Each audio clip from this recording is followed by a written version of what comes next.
आज संन्यास निर्णय ग्रंथ के चिंतन में 4 श्लोक पर्यंत हमने सर्वप्रथम देखें। फिर से तो प्रथम श्लोक में इस ग्रंथ के विचार्य विषय पर महाप्रभु ने प्रकाश डाला और उसके बाद संन्यास या परित्याग वो विशेष रूप से ज्ञान मार्ग में शास्त्रों में कहा गया है। इसी तरह भक्ति मार्ग में भी संन्यास कहा गया है। कर्म मार्ग में संन्यास यद्यपि कहा गया है, फिर भी कलिकाल में कर्म मार्गीय संन्यास हितावह न होने से या वर्जित होने से कर्म मार्गीय संन्यास का विचार इस ग्रंथ में महाप्रभु करना आवश्यक नहीं समझते हैं। इसलिए सर्वप्रथम भक्ति मार्ग में संन्यास का क्या स्वरूप है उस पर आपने विचार आरंभ किया, जिसमें उसके प्रयोजन का विचार सबसे प्रथम है कि संन्यास क्यों और क्यों नहीं। तो किस प्रयोजन से भक्ति मार्ग में संन्यास लिया जा सकता है और किन प्रयोजनों से संन्यास भक्ति मार्ग में लेना हितावह नहीं है, इस विषय पर विचार शुरू किया। उसमें जो प्रयोजन मान्य प्रयोजन है उसका निरूपण अभी नहीं आया है, पर उससे पहले जिन जिन प्रयोजनों से संन्यास नहीं लिया जाना चाहिए उस विषय पर विचार आपने प्रस्तुत किया। और उसमें ये कहा कि भक्ति साधक श्रवण कीर्तन आदि अच्छी तरह से हो सकें, उसके लिए अगर कोई संन्यास लेता है या त्याग करता है तो ऐसा त्याग हितावह नहीं है, क्योंकि उनमें कई बाधक हैं, कई प्रतिबंध हैं, कई दोष हैं। उसमें प्रथम वो सहाय साध्य होता है। संन्यास का ये नियम है कि एकाकी विचरण करना चाहिए। इसलिए सहाय की अपेक्षा होने पर संन्यास का जो प्रमुख पक्ष एकाकी विचरण वो सिद्ध नहीं हो सकता है। दूसरा वो संग साध्य होता है। सदा किसी को हम अपने साथ लगा कर न रखें, पर किसी को खोजते रहें कि कोई मिल जाए, कोई मिल जाए। तो ऐसा संग करना भी संन्यास में बाधक है। इसलिए भी ऐसा संन्यास हितावह नहीं है। दूसरा, एक किसी का हम न तो संग खोजें और न किसी की हम सहायता रखें, परंतु श्रवण कीर्तन करने के लिए साधनों की आवश्यकता रहती है और उन साधनों का रक्षण भी करना पड़ता है। उन साधनों में जैसे हम ग्रंथ आदि को साधन रूप माने तो वो भी साधन कहे जा सकते हैं, और जिन हमारे अंगों से या इंद्रियों से श्रवण कीर्तन होता है वो आंतरबाह्य इंद्रियां हैं, वो भी साधन रूपा होने से उनका रक्षण करना भी आवश्यक हो जाता है। और जैसे कि व्याख्याकार ने उसका निरूपण किया कि ये जो त्याग करना चाह रहा है वो स्वतः प्रेम पूर्ण नहीं है, इसलिए उसे जो श्रवण कीर्तन करने के लिए कोई स्थान बाधक लगते हैं, कोई साधक लगते हैं, तो उसका अर्थ ये हुआ कि भीतर से स्वतः श्रवण कीर्तन स्मरण करने की उसमें प्रेरणा नहीं जागती है। जैसे द्रोणाचार्य ने अर्जुन को पूछा कि तुमको क्या दिखाई देता है, तो उसने कहा कि मुझे तो केवल पक्षी की आंख दिखलाई देती है। और अन्यों को पूछा तो उनको पूरा बैकग्राउंड का वर्णन करते हुए सब लोगों ने, जैसे कोई पिछवाई बनाते हों ऐसे उन्होंने वर्णन कर दिया, तो बहुत कुछ दिखाई देता है। तो अब ऐसी जिनकी चित्तवृत्ति है वो लक्ष्य भेद कैसे कर पाएंगे। इसी तरह जिनको भगवत प्रेम अंतस्फुरित नहीं हो रहा है और वो किसी की अपेक्षा रख रहे हैं, तब फिर इंद्रियों की प्रवृत्ति भगवत कीर्तन स्मरण आदि में स्वतः नहीं होगी, उनको बलपूर्वक प्रवृत्त करना होगा। और ऐसे में वो इंद्रियां विक्षेप पैदा करती हैं। और प्रचलित उदाहरण उसका इंद्रियों को घोड़े के रूप में कहा गया है, और मन है वो लगाम होती है जिनसे घोड़े बंधे हुए होते हैं, और बुद्धि को सारथी कहा गया है। तो जैसे सारथी लगाम को खींचता है तो घोड़े रुक जाते हैं या मुड़ जाते हैं, और कभी अगर घोड़े अड़ियल हों तो वो सवार को पटक भी देते हैं। इसी तरह इंद्रियों की स्वतः प्रवृत्ति न होती हो और उनको बलपूर्वक कीर्तन आदि में जोड़ा जाए तो वो विक्षेप पैदा कर सकते हैं, तो उल्टा काम भी हो सकता है। तो इस कारण से भी श्रवण कीर्तन आदि हो सके उसके लिए त्याग करना ये हितावह नहीं है। और दोष ये बताए कि जो सन्यास लेता है वो उत्तम आश्रम होने से अभिमान उसमें आ जाता है, क्योंकि तीनों वर्ण तीनों आश्रम वाले हैं वो उसका सम्मान करते हैं। तो उत्तम आश्रम होने से अभिमान दोष से ग्रसित हो जाता है, और भक्ति मार्ग में तो दैन्य है वो योग्यमता माना जाता है। अभिमान अहंकार मात्सर्य आदि हों वो भक्ति मार्ग में खड़े भी नहीं रह सकते, तो ये तो विपरीत स्थिति हो जाती है। दूसरा नियोगाच, वेदाज्ञा के रूप में भगवान की आज्ञा वो नियोग कहा जाता है।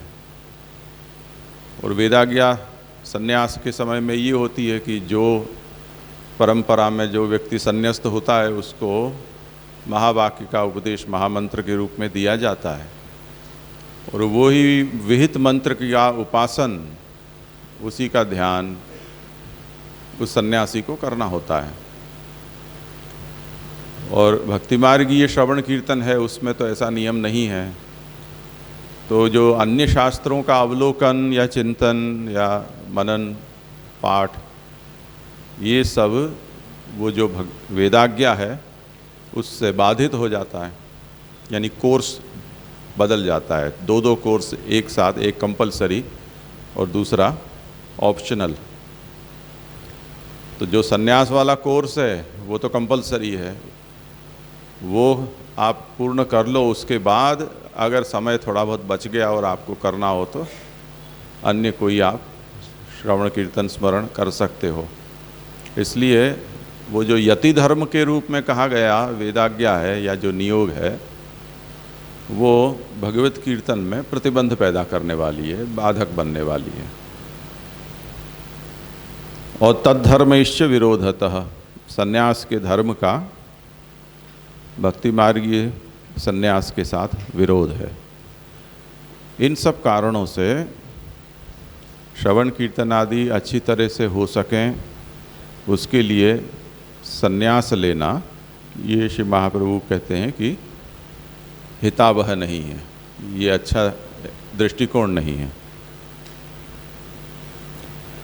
इसमें हमने नियोगाच तब तक देखा और तद्धर्मैश्च विरोधतः, उस पर अब विचार करना है। जय जय जय जय जय जय दंडवत प्रणाम। पहलो जो श्लोक मुझे क्वेश्चन है, मतलब मुझे ये समझ में नहीं आ रहा है जय जय कि महाप्रभु जी ऐसी आज्ञा कर रहे हैं कि ज्ञान मार्गीय संन्यास और कर्म मार्गीय संन्यास प्रशंसनीय नहीं है, इसलिए हमें भक्ति मार्गीय संन्यास विरह की अवस्था को फील करने के लिए करना चाहिए, मतलब बढ़ाने के लिए करना चाहिए। तो मुझे ये समझ में नहीं आ रहा है कि भक्ति मार्गीय यदि कोई है जीव तो वो कर्म मार्गीय या ज्ञान मार्गीय संन्यास क्यों लेगा, ये मेरी समझ में नहीं आ रहा। उसको पता होना चाहिए ना, संन्यास निर्णय ग्रंथ नहीं पढ़ा हो तो उसको कैसे पता चलेगा। हम तो 500 साल से यहाँ भक्ति मार्ग में हैं तो हमें तो पता चल गया है। अगर जिसको नहीं पता है उसको तो इसी से पता चलेगा ना। संन्यास निर्णय ग्रंथ उसने नहीं पढ़ा है, इसलिए नहीं, लेकिन मैं ऐसा पूछती हूँ कि जो यदि कोई भक्ति मार्गीय है तो उसने तो ये कर्म मार्ग के साधन या ज्ञान मार्ग के साधन करने ही नहीं है, तो वो सन्यास लेगा ही क्यों? वो भक्ति कर रहा है, मन से कर रहा है, जिस प्रकार से कर रहा है, वो कर्म मार्गीय नहीं है, वो ज्ञान मार्गीय नहीं है। क्योंकि कर्म मार्गीय होता तो वो कर्म मार्ग के अंतर्गत कुछ दीक्षा वगैरह लेता, ज्ञान मार्गीय होता तो उस तरीके की कुछ प्रक्रिया होती। दोनों में से कुछ भी नहीं है, फिर भी वो दो में से एक सन्यास क्यों लेगा यदि भक्ति मार्गीय है तो? शायद आप देर से आते हैं इसलिए आपको आगे विषय चल गया है, उसका अनुसंधान नहीं होगा।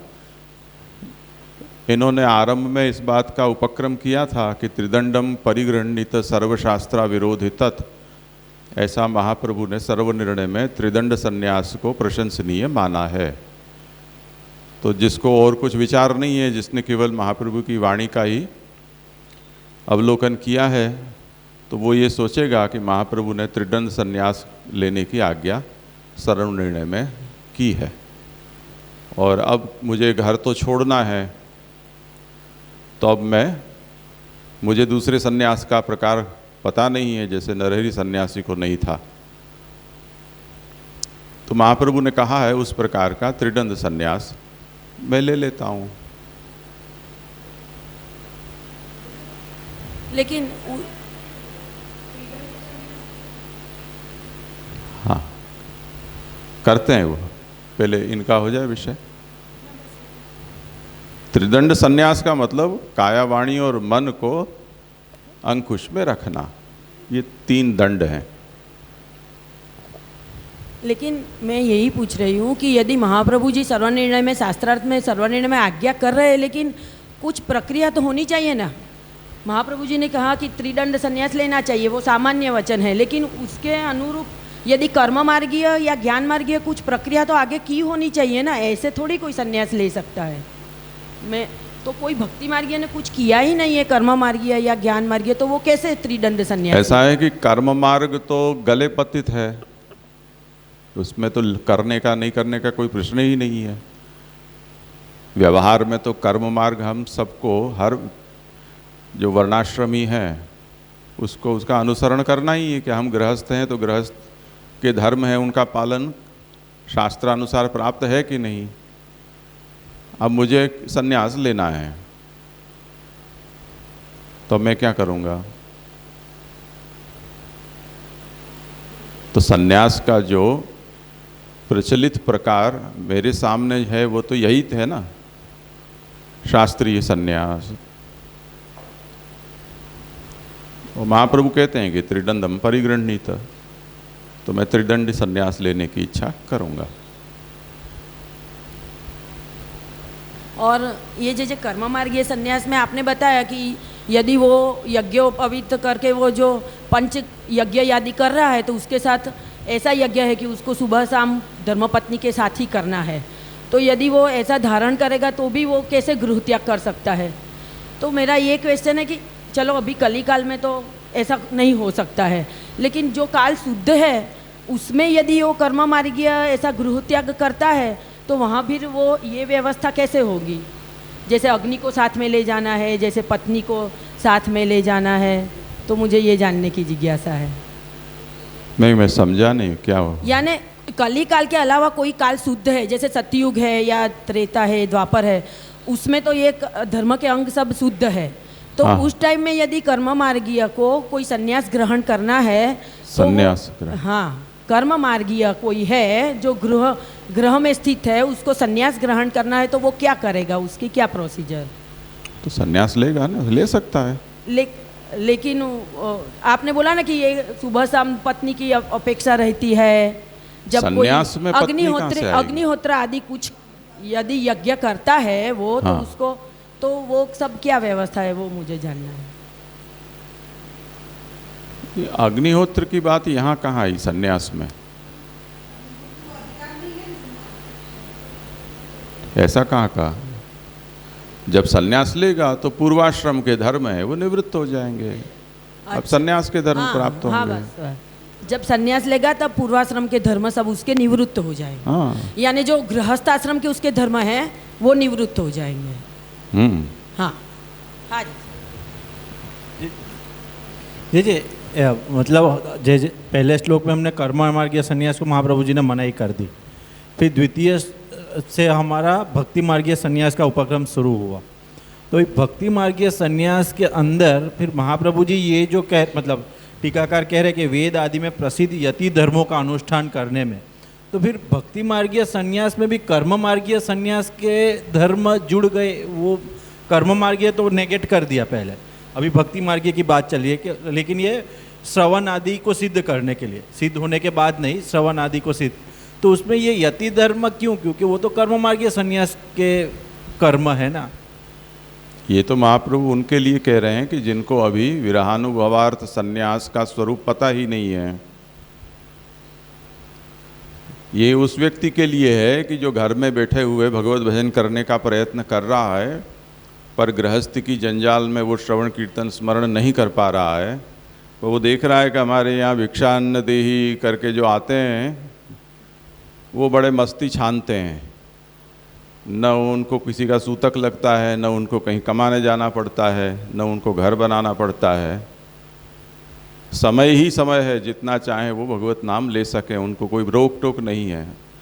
तो मैं भी चांद घुटा के भगवा पहन के सन्यासी बन जाऊं, तो मैं ये गृहस्थी में जो सन्यास गृहस्थ धर्म के कारण श्रवण कीर्तन आदि नहीं कर पा रहा हूँ, वो मैं कर पाऊँगा।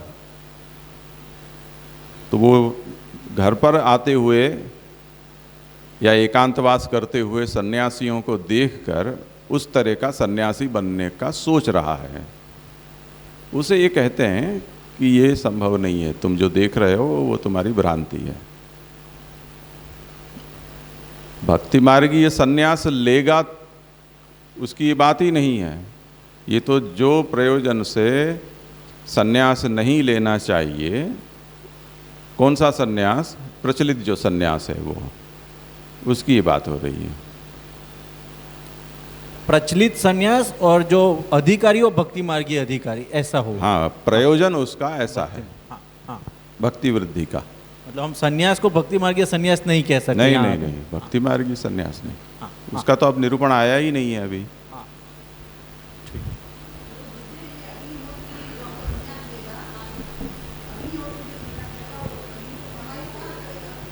उसकी तो विसर्जन की प्रक्रिया होती है, आत्मा में करता है स्थापित।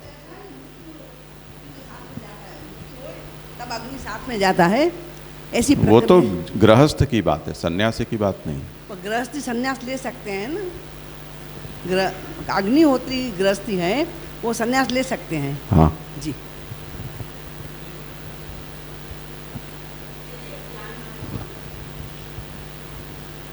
जैसे यहाँ पर दूसरे श्लोक में ऐसा बताया कि परंतु ज्ञान मार्गे दैवात ज्ञान सिद्धौ पाक्षिक्यापि सिद्धि ही, उसमें जो आंशिक सिद्धि उसको मिल रही है ज्ञानी को, वो क्या समझना, उसमें क्या समझना, मतलब कौन सी सिद्धि, मतलब वो आगे आएगा विषय, ज्ञान मार्गी संन्यास का आएगा ना तब। अच्छा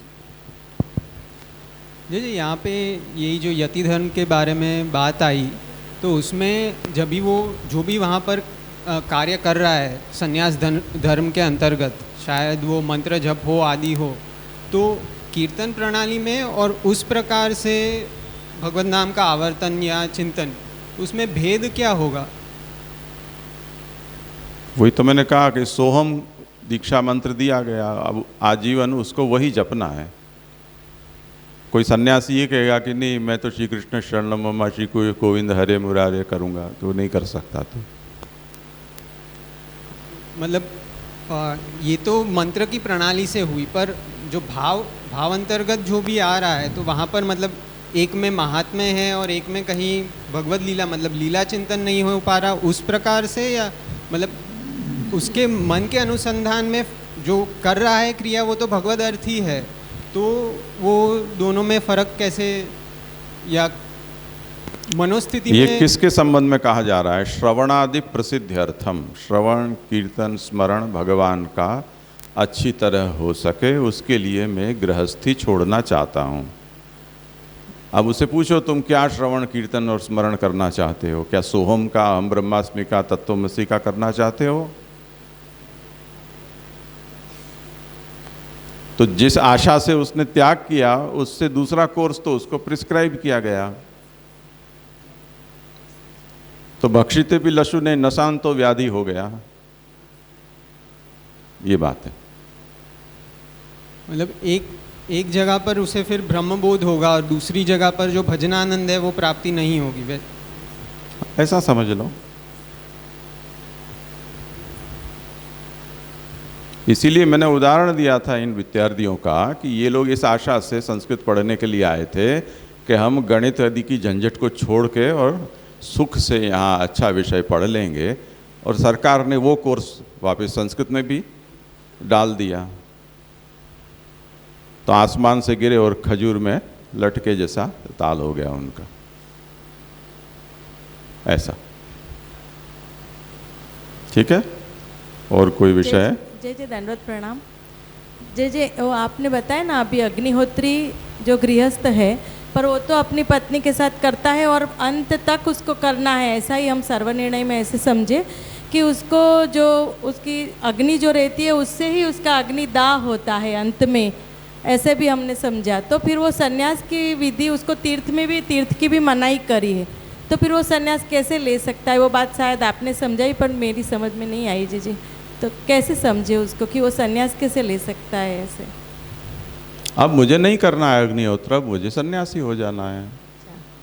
तो श्री महाप्रभु जी ने जैसे आज्ञा ली कि अब मैं जा रहा हूँ, ऐसे चला गया। हाँ जी, इस तरह। हाँ ठीक है जी, दंडवत प्रणाम। एकाश्रम पक्ष भी है, आश्रमाद आश्रमम गच्छेत, ये पक्ष भी है, समानांतर पक्ष भी है। और आप जंप भी कर सकते हो बीच के आश्रमों को स्किप करके, यानी ब्रह्मचर्य आश्रम में से सीधे सन्यासी हो सकते हो। चाहो तो मरो तब तक ब्रह्मचारी रहो, चाहो तो ब्रह्मचर्य के बाद गृहस्थ हो, उसके बाद वानप्रस्थ हो, उसके बाद सन्यास हो। ऐसे आयुर का विभाग करके 25-25 साल आप चारों आश्रमों में फिरते रहो, ऐसा भी संभव है। सभी विकल्प हैं, जो करना हो।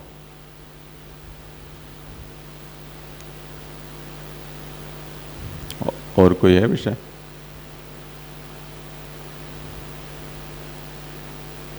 ज़्यादातर लोग आप माइक में बोलने का प्रयास करते हो और ऐसे भ्रम में रहते हो कि मैं माइक में बोल रहा हूँ, आवाज़ जा रही है, पर वो काम कर नहीं रहा है। तो आप लोग उसमें एक समय न बिगाड़ें, बोलें जो पूछना हो सो, जिनको भी कुछ कहना पूछना। जी, ये प्रश्न के ही संदर्भ में तो उसने वो धर्म छोड़ दिया, फिर उसकी जो अंतिम संस्कार होगा तो फिर वो किस तरह निभेगा? किसकी बात कर रहे हो? जो अभी प्रश्न पूछ रहे थे उसी के सन्यासी का संस्कार। हाँ। सन्यास धर्म के अनुसार होगा। सभी आश्रमों में उसकी व्यवस्था होती है, सबके विधि विधान अलग होते हैं। सन्यासी का अग्निदाह नहीं होता है, उसका भूमि संस्कार या जल संस्कार होता है। उसका कोई सूतक उतक नहीं पाला जाता है, उसकी कोई अंत्यक्रिया नहीं होती है। वो सबके अपने अपने नियम हैं।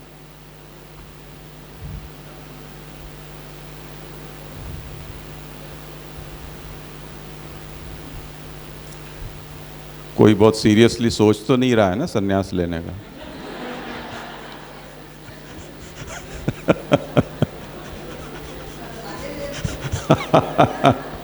क्योंकि वो छोटा दिमाग बहुत ज़्यादा काम कर रहा है ऐसा लग रहा है।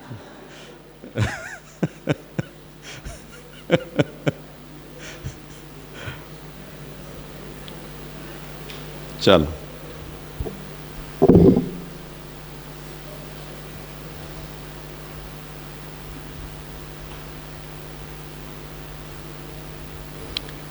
तद्धर्मेश्च विरोधतः, इसका विचार करना है। और उसमें जैसे आज हमने अभी श्रवणादि अच्छी तरह से हो सके उसके लिए कोई सन्यास या सन्यासी बनने की सोच रहा हो तो महाप्रभु उसमें दोष बताते हैं। अब जितने दोष अभी तक बताए तद्धर्मेश्च विरोधतः, उससे पूर्व जितने बताए, वो दोषों को सुनकर जो सन्यास लेना चाहता है वो कहेगा कि मैं समझ गया इतने इतने दोष इसमें हैं, पर मैं इन सब से बच लूँगा, रास्ता निकाल लूँगा। यानी मैं किसी की सहायता नहीं लूँगा, किसी का संग नहीं करूँगा, इनकी साधनों की रक्षा भी हो जाएगी, क्योंकि आरंभ में किसी के संग से मैंने कुछ किया पर पीछे संग छोड़कर मेरी स्वतः प्रवृत्ति कीर्तन श्रवण स्मरण में होने लग जाएगी और दैन्य का भी आविष्करण हो जाएगा, मेरा अभिमान भी निवृत्त हो जाएगा। इस तरह से इन सभी दोषों से मैं ऊपर उठ जाऊंगा, तब तो मैं सन्यास ले सकता हूँ ना, ऐसा वो प्रश्न करता है। तो अब बड़ा भारी भरकम जो प्रतिबंध है वो श्री महाप्रभु जी उसके सामने रखते हैं। वो कहते हैं तद्धर्मैः ही इति, तद्धर्मैश्च विरोधतः, उसके धर्मों से विरोध होने के कारण भी श्रवणादि सिद्ध हो उसके लिए सन्यास नहीं लिया जाना चाहिए।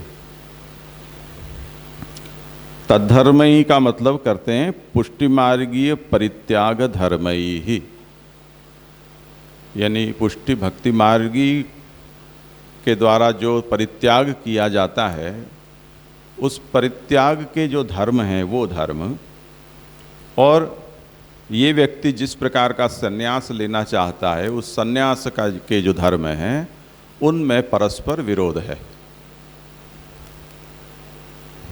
अब उसे समझाते हैं। तथा च पुष्टिमार्गीय रसिकानुभवैक साक्षिक भगवद वर्ण रूप परित्यागे। अब पुष्टिमार्गीय परित्याग का स्वरूप क्या है वो अब समझा रहे हैं कि जो पुष्टिमार्गीय रसिक जो है भक्त थे गोपीजन सदृश, उनके अनुभवैक साक्षिक, उन्होंने जिनका अनुभव किया था, वेणुनाद सुनकर और घर आदि छोड़कर वो भगवान के पास जा पहुँचे और तब भगवद वर्ण रूप परित्यागे, भगवान ने उनको स्वीकार किया। संत्यज्य सर्व विषयान स्तव पाद मूलम प्राप्ताः, उन्होंने कहा मैं हम सब कुछ छोड़कर आपके चरणों की शरण में हम आ गए हैं। और तब फिर भगवान ने पहले कुछ उपहास भी किया उनके साथ और उसके बाद फिर उनकी दृढ़ता को देखकर और भगवान ने उनका स्वीकार भी किया। तो ये एक परित्याग का स्वरूप है। इस परित्याग में भावना सिद्ध भावातिरिक्त यावत साधना नाम अनभिमतत्वात्। अभी जिन्होंने ये परित्याग किया उन्होंने जब तक ये अवसर आया नहीं तब तक निरंतर वो भगवत संयोग उनको प्राप्त हो उसकी भावना वो करते रहे। और उससे जैसे आरंभ में जिन्होंने भगवान पति रूप से प्राप्त हो उसके लिए व्रतादि किया, यशोदा जी के घर के दासी बनकर और भगवान की सेवा की और निरंतर मन में यही अभिलाषा रखी कि किसी भी तरह से भूयाद नंद सुतः पति ही, ये नंद का सुत हो हमारा पति हो, ऐसी निरंतर भावना करते करते उन्होंने अपने हृदय में ये भाव स्थिर किया था। इसके अलावा और कोई साधन और कोई उपाय उन्होंने नहीं किया है। तो भावना सिद्ध भावातिरिक्त यावत साधना नाम अनभिमतत्वात्, यहाँ और कोई भी साधन अभिमत नहीं है।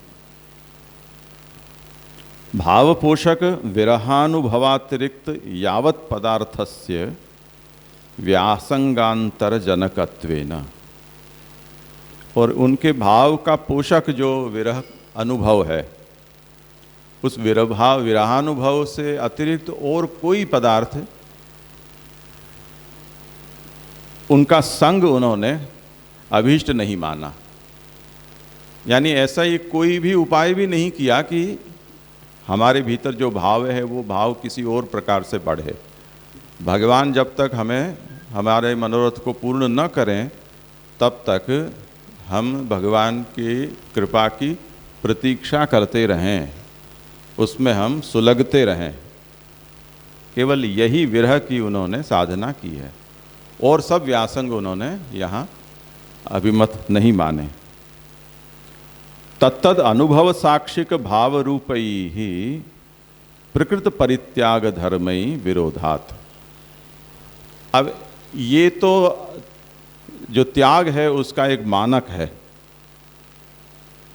जिसका अनुभव ये भक्ताग्रणी जो हैं उन्होंने किया है।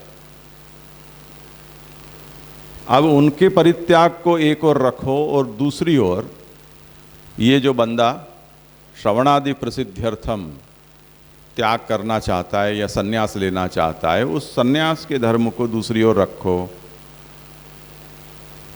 जो सन्यास धर्म क्या कहता है कि आपको सन्यास लेना हो तो सबसे पहले आपकी योग्यता ये कि आप ब्राह्मण वर्ण के होने चाहिए,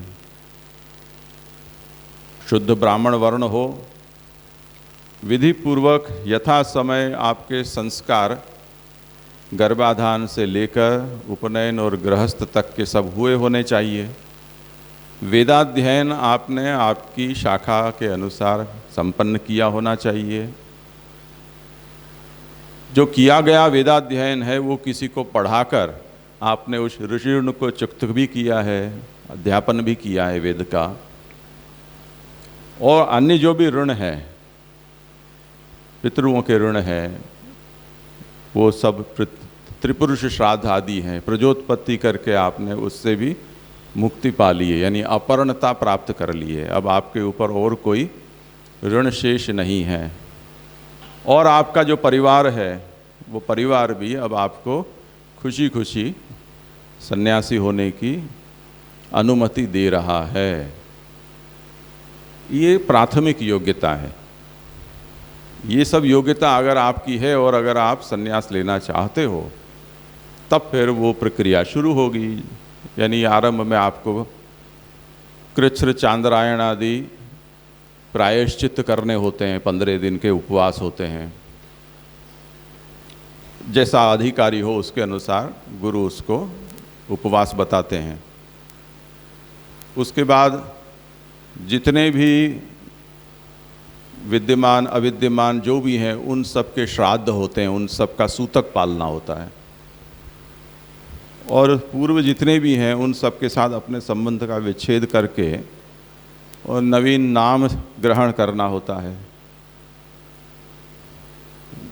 गुरु सन्यासी जो गुरु होता है वो जिस शाखा का और जिस प्रणाली का होता है उसके अनुसार वो दीक्षा मंत्र देता है, उस तरह से वो नामकरण करता है। और तब फिर वो अपने सभी गृहस्थ धर्म है और संबंध है उनका विच्छेद करके और वो व्यक्ति अब उसका एक नया जन्म हो जाता है। अब ऐसी एक प्रक्रिया है। उसके बाद जैसे मैंने एक उदाहरण दिया था कि ब्रह्मचारी से 4 गुना अधिक उसे हाथ धोने हैं, 4 गुने अधिक कुल्ला करने हैं, उस तरह से वो सभी यति धर्म है उनका पालन उसे करना होगा। अब कहाँ तो गोपीजनों ने जो त्याग किया था और भगवत विरह का अनुभव किया था जिसमें ऐसी कोई फॉर्मालिटी नहीं थी, और एक और ये है इसके बीच में एक दूसरे के साथ कोई मैचिंग नहीं है, कहीं कोई मैच नहीं होता है। वो समझाते हैं कि प्रकृत परित्याग धर्म ही विरोधात। ये जो परित्याग अब कहा जा रहा है उसके धर्म के साथ सन्यास के धर्म का विरोध होने से परित्याग कारणीभूत प्रेम जनक श्रवणादि सिद्ध्यर्थम कर्तव्यो न इति आशयः। इसलिए परित्याग के कारणभूत प्रेम वश ही तो परित्याग होता है, भगवत प्रेम वश परित्याग होता है। वो प्रेम जनक श्रवण होते हैं, श्रवण कीर्तन आदि से प्रेम प्रकट होता है। तो त्याग करने की इच्छा वाला ये सोचता है कि मैं श्रवण कीर्तन करूँगा तब प्रेम होगा गोपीजनों जैसा, तब मेरे से त्याग होगा, उसके लिए मैं त्याग करूं। अरे भाई तुम क्या सोच रहे हो, क्या कह रहे हो, क्या करना चाहते हो, कुछ सोच समझ कर तो बोलो। तो त्याग के लिए त्याग, ऐसा कुछ यहाँ विचित्र सा समीकरण बन रहा है। तो महाप्रभु कहते हैं कि ऐसा करना ठीक नहीं है। तो तद्धर्मैश्च विरोधतः स न इष्यते, ऐसे उसका अन्वय होगा। तथा च, ये विषय हो गया ना स्पष्ट। तथा च विचारस्य आरब्धत्वात् प्रकृत प्रयोजनकातिरिक्त परित्याग कथनम वस्तुतस्तु विरहानुभावातिरिक्त प्रयोजनक परित्यागः पुष्टिमार्गीय भक्तानां बुद्धिस्थोपि न प्रभवति, कुतोस्य कर्तव्यता इति ध्येयम्। अब जब इतना विरोध है सन्यास का और भक्ति मार्गीय त्याग के बीच में, तो इन चीज़ों का विचार भी क्यों यहाँ पर आचार्य शरणों ने किया है कि जहाँ कहीं कोई मेल ही नहीं खा रहा है। तो व्याख्याकार कहते हैं कि इसलिए कि अब सन्यास का विचार करना है तो शास्त्रीय सन्यास के प्रकार में विविदिशा सन्यास और विद्वत सन्यास, ऐसे दोनों प्रकार के सन्यास की प्रणाली प्रसिद्ध है। तो विविदिशा सन्यास जो होता है वो ज्ञान प्राप्ति के लिए किया जाने वाला सन्यास है, और विद्वत सन्यास है वो ज्ञान प्राप्त हो जाने के बाद किया जाने वाला सन्यास है। तो वो मॉडल तो वहाँ पर मौजूद है और वो मान्य भी है। तो उसे देखकर कोई भक्ति मार्गी के मन में भी ये विचार आ सकता है कि भक्ति दृढ़ होने के बाद सन्यास, भक्ति दृढ़ करने के लिए सन्यास, ऐसे हम क्यों नहीं सन्यास ले सकते हैं। तो महाप्रभु ने कहा कि ऐसा किसी के मन में विचार आ सकता है, तो विचार करने बैठे हैं तो इसका भी विचार कर लें कि भक्ति की दृढ़ता के लिए कोई सन्यास ग्रहण करने का विचार करता है तो वो इन कारणों से उसे नहीं करना चाहिए।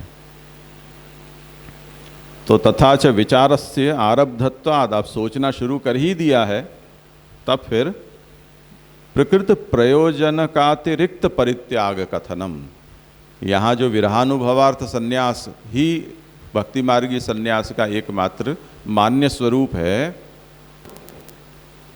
उसके अतिरिक्त जितने भी सन्यास जिन जिन प्रयोजनों से लिए जाने वाले सन्यास हैं, वो सन्यास लिए जा सकते हैं कि नहीं, उसका विचार तो कर सकते हैं ना ग्रंथ में। तो इसी दृष्टि से ये यहाँ विचार आचार्य चरणों ने किया है। सच बात तो ये है कि विरहानुभवातिरिक्त प्रयोजनकः परित्यागः, विरह के अनुभव करने के लिए, यानी इस प्रयोजन से किया जाने वाला जो त्याग है, उसके अतिरिक्त और कोई त्याग जो पुष्टिमार्गी भक्त हैं उनके विचार में आ ही नहीं सकता है। ये हकीकत है। तब उससे करने की तो बात ही कहाँ, बहुत दूर की बात है। इस तरह से श्रवण आदि सिद्ध हो सके उसके लिए सन्यास लेने का कोई विचार करता है तो वो ठीक नहीं है। यहाँ तक का ये निरूपण एक विचार संपन्न हुआ।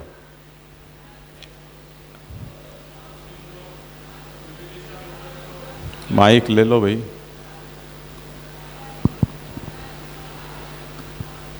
ये अंतिम जो आपने कहा वो थोड़ा समझ मुझे ही नहीं आया। सुनाई दे रहा है। यहाँ पे जो अंत में कहा वो थोड़ा समझ में नहीं आ रहा है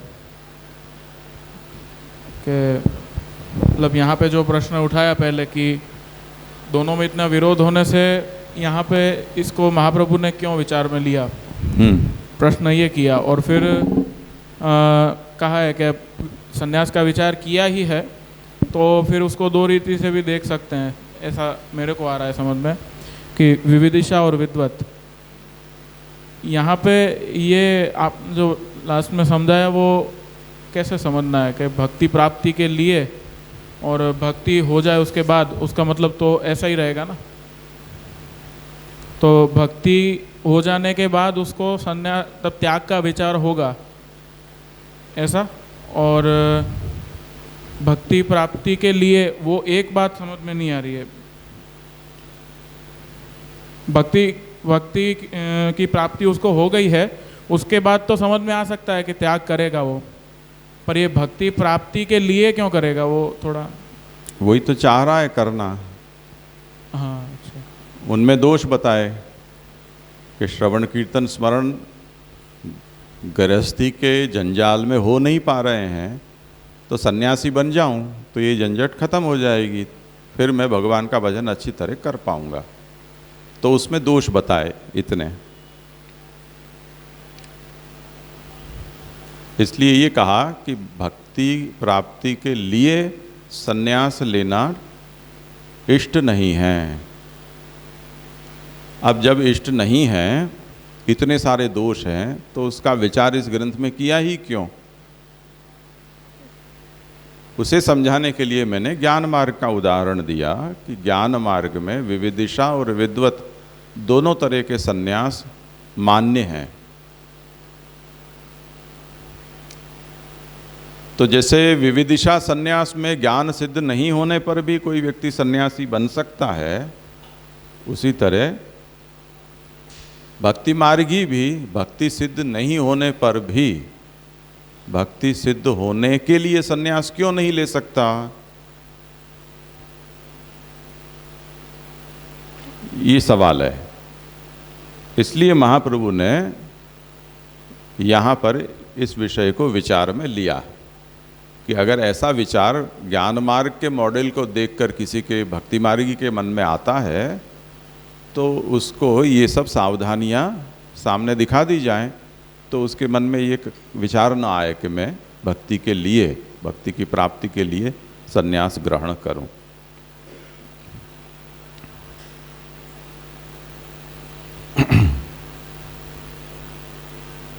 अब आगे आशंका करते हैं कि चलो ठीक है, एक दृष्टि जो ये है कि श्रवण कीर्तन आदि अच्छी तरह हो सकें, उसके लिए तो चलो अब हम सन्यास लेने का विचार नहीं करेंगे। पर अब दूसरी दृष्टि और है कि जहाँ पर वो भक्त रह रहा है, वो बाधाएं पैदा कर रहे हैं उसकी भक्ति में। उसे श्रवण कीर्तन आदि के लिए किसी की आवश्यकता नहीं है, वो अपनी जगह पर कर सकता है, प्रोवाइडेड वहाँ उसको कोई परेशान न करता हो। पर जहाँ वो है, वो परेशानी से भरा पड़ा है स्थान। तो भक्ति साधक श्रवणादि के लिए त्याग नहीं, परंतु भक्ति बाधक ग्रहादि के त्याग के लिए कोई सन्यास लेना चाहे तो ले सकता है ना। ये बात है। उसका हम उदाहरण दें कि जैसे कोई विद्यार्थी अच्छी पढ़ाई पढ़ रहा है, उसके पास पढ़ाई के जितने भी साधन हैं वो सब उपलब्ध हैं, अच्छा वाईफाई है। अरे पढ़ाई के लिए वाईफाई कोई जितनी किताबें चाहिए पढ़ाई के लिए वो सब अवेलेबल।